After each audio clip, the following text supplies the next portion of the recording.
येईल. जगद्गुरु तुकोबाराय म्हणतात, प्रेमाने सांगतोय तरी लोक भजन करीत नाही.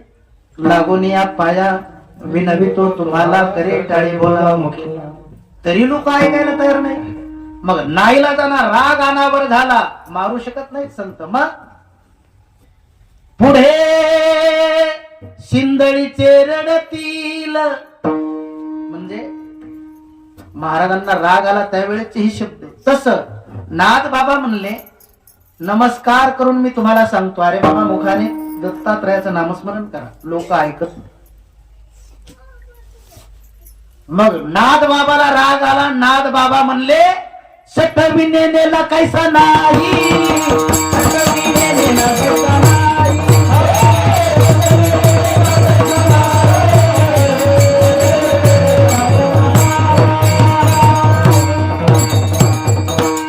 भक्ती बिने पशु कशाची वाढला, भक्ती बिने पशु कशाची वाढला, सटवीने नेला कैसा नाही. भक्ती वाचून जर एखादा मनुष्य नुसता वयानं वाढत असत तर नाथ महाराज म्हणले, तो मनुष्य नाही, तो पशु आहे. भक्तीविन पशु कशाशी वाढला, कशाला नुसतं वयानं वाढला. अरे खरं तर तुला पाचवीच्या दिवशी सटवीन न्यायला पाहिजे होतं, सटवीने नेला काहीचा नाही. याच्यापेक्षा खडतर बोलली तसा माझा अधिकार नाही, पण जशाच्या तसा निरोप सांगणं हे चपराशाचं काम असतं, सेवकाचं काम असतं. पुन्हा रागाने महाराज म्हणले, काय माय गेली होती भूतापाशी, हरी नाही मुखाशी अरे मोडा. पुन्हा महाराज रागाने म्हणले, अरे नरदेह मिळून जर तू भगवान परमात्म्याचं नामस्मरण तुझ्या मुखात ठेवीत नसेल तर जिव्हा नव्हे, तुझी जीभ नाही, तुझं तोंड नाही, जिव्हा नव्हे काळ सर्प आहे. काय सर्प आहे.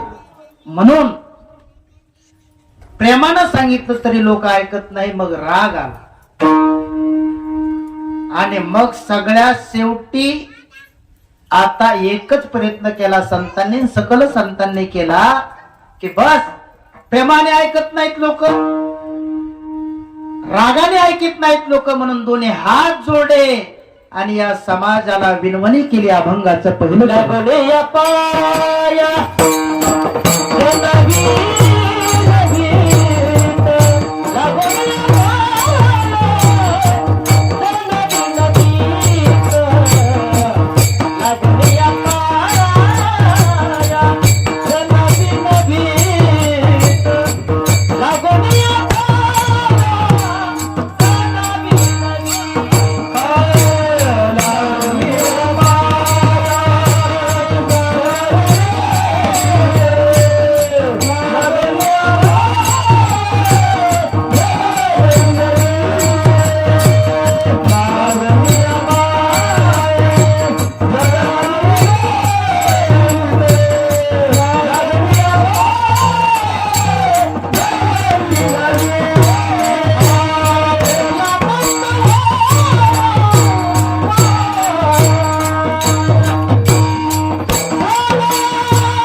तुम्ही टाळी वाजवीचा. टाळीचा फायदा सांगू तुम्हाला. ऐका, ज्याला असं वाटतंय आपल्याला कधीच हार्ट अटॅक येऊ नये त्यांना काय करायचं, कथा कीर्तनामध्ये टाळी वाजवली. बरं, विज्ञानाने सुद्धा याचं संशोधन केलेलं आहे. एकानं मला विचारलं, महाराज तू किती सांगितलं, तू किती कर वटवट, मी निबरघट निबरघट नाही वाजली टाळी तर काय होईल. म्हणलं काय होईल, अटॅक येईल. काय माझं काय जाणार आहे, माझं जाणार आहे काय. अहो तुम्हाला सोपं गणित सांगतो, तुम्ही सगळ्या स्त्रिया का झाल्या माहिती तुम्हाला, मागच्या जन्मामध्ये तुम्ही कथा कीर्तनाला गेले पण हातान टाळी वाजली नाही, म्हणून तुम्हाला या जन्मात ऐका ऐका ऐका. आणि पुन्हा आता यांचं सांगतो, आता तुम्ही जर कीर्तनात कथित टाळी नाही वाजली तर यायचा नंबर इकडे जाणार आहे, महत्व सांगितलं म्हणून तुमचा नंबर इकडे जाणार. लक्षात आलं का. हा म्हणून ऐका बरं, तुम्ही जर टाळी वाजवली तर होतंय काय, हे जरा नवीन नवीन चाली म्हणते, हे नवीन नवीन चांगल्या चाली म्हणतात ना.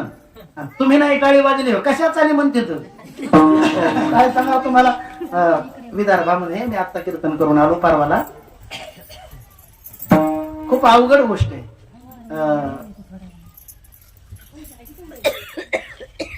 टाळकरी मंडळी भरपूर होती पण एकही धोरणात नव्हती, उग येड्यावणे करू लागले. मग हे येड्यावणे केल्यावर पखवादा येड्यावणे करू लागले.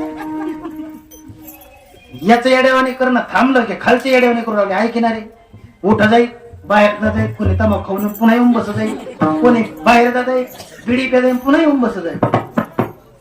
आता हे सगळे इतके येड्यावाने केल्यावर कीर्तन रंगन कसं. म्हणून मी म्हणलं यांना फ्रेश करण्यासाठी काहीतरी सांगावं, म्हणून मी तिथे एक छोटासा विनोद सांगितला.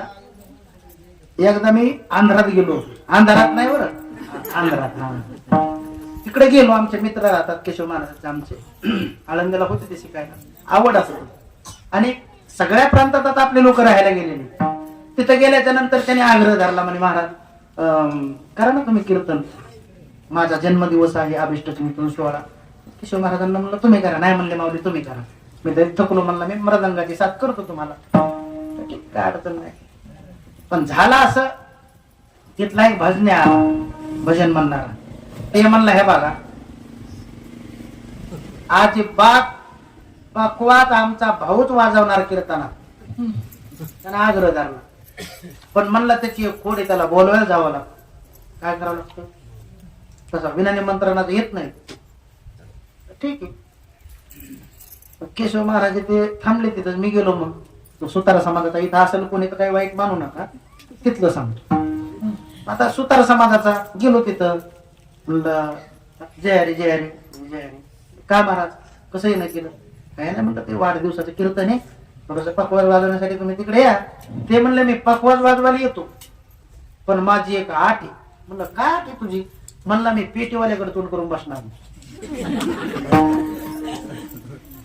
ठीक आहे, मला तरी काय करायचं म्हणलं, कुणीकडे का तोंड करीना, मला स्वराशी घे नाही. बरोबर आहे. आता मला थोडासा गाण्याचा नाद असल्यामुळं गायनाचा हार्मोनियम वाल्याकडे गेलो. म्हणलं दादा जय हरी. तुम्ही जय हरी. चहा घेता महाराज, कॉफी दूध. म्हणलं काहीच नका देऊ, ग्लासभर पाणी घ्या. कसं येणं केलं, काय नाही म्हणलं संध्याकाळी 1 तास कीर्तन करायचे, तर मला थोडस गायनाचा अंग असल्यामुळे या हार्मोनियम घेऊन. ते म्हणलं वादक कोण सांगितलं, तुम्ही आणला का. गावात नाही. म्हणलं गावात नाही. म्हणलं महाराज येण्याला काय नाही, पण नाही तुमचं तुम्ही करून घ्या. म्हणलं का मी येतच नाही. म्हणलं अहो म्हणलं काय कारण आहे. बरं म्हणला येईल पण पकवाद्याकडे तोंड करून बसणार नाही. ठीक आहे तू जाऊन मला तोंड कुणीकडे कर. म्हणलं तुझ्या फक्त स्वराची घे नाही, ह्याच्या पकवाद्याची त्याच्या स्वराची काय हरकत नाही. कीर्तन सुरू झालं. मृदंग वादक इकडे तोंड करून बसला आणि हार्मोनियम वादक इकडे तोंड करून बसला. दोघांनी एकमेकांकडे पाठ केली. कीर्तन रंगात आलं आणि 50 वर्षापासून पेटी वादकाचे पैसे पकवाद वादकाकडे होते. कीर्तन रंगात आलं आणि यांना पेटीतून त्याला पैसे मागितले. साधे ग म प द नि सा, माझे पैसे देतो का. पकवादावाल्याचा चेहरा पडला, ते काहीच बोलला नाही. पेटी वादक म्हणला असं आहे दुसऱ्या स्वरा सारे ग रे ग म ग म प द नी धनी सा माझे पैसे देतो का असं म्हणल्यावर पकवादावाल्याला रागा या म्हणला तू पेटीतून पैसे मागितो वैर घे मग त्याला बोलवा दिला दिन ना दिन दिना का दिन ना दिन दिन तर दिन दिनाक नाही दे दिन तर दिन दिनाक नाही दे पेटीवाला म्हणला माझे पैसे देतो का ते म्हणला दिन तर दिन दिनाक नाही दे माझे पैसे देतो का ते म्हणला दिन तर दिन दिनाक नाही दे तो इथं घाईवर आला आणि कुठून तरी कुस्त्या वाजून डफड्यावाला आलं ते आलं माझा माईक काढून घेतला हे म्हणलं माझे पैसे देतो का ते म्हणलं देते देते नाही त्यांना ते डफडं घेतलं आणि माईक जवळ घेऊन म्हणतात डुबले डुबले डुबले डुबले डुबले डुबले डुबले डुबले तेवढा मिळेल की इथं नाही ना हा म्हणून यांचं प्रमाण झालं की तुम्ही काय करायचं काय कशा वाजवायच्या कशा वाजवणार घाला घाला